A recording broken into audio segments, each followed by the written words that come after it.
Okay, so I've got two short ideas of how you could use sheep to support your child with maths or English.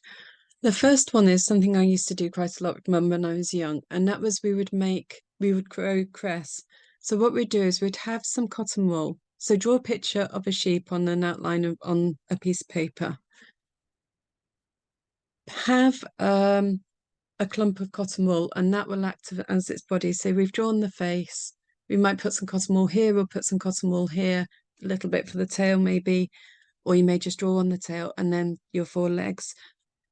Once you've got your cotton wool, you may glue it on, but probably not necessary. Just dampen the cotton wool slightly and then sprinkle on some cress seeds. And oh, that's supposed to be cress seeds.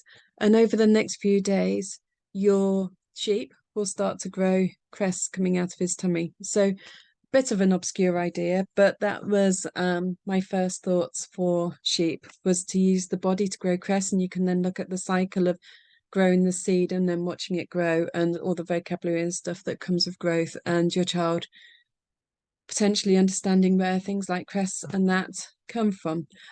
And the other idea I had was the sheep may live in a pen.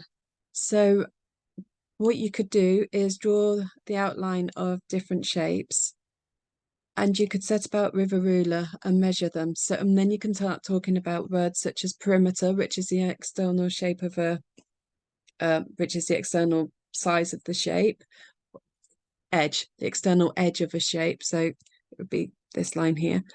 So say this was 5 centimeters, and you measured this bit to be 3 centimeters. You would add the four sides together. So you would have 5, add 5, add 3, add 3, which would give us, because this side would be the same, and you've also measured that side to be the same. So we would measure it, and so that would give us a perimeter of 16 centimeters. Okay, so you could make different size sheep pens for your sheep to live in, or what you may do is instead of looking at the perimeter, the outside edge, you may look at the area of the field. So if we say that this size is once again 3 centimeters, and this is also 5 centimeters once again, this time what you'd do to work out the area of the field, or the amount of space that the sheep has to live in, you would do 5 times 3. So it's another good way of practicing the times tables. And that would mean that your sheep had a field that was 15 centimeters square. Okay, you'd probably be better to say there are meters rather than centimeters, because otherwise that is a very small field for your sheep to live in.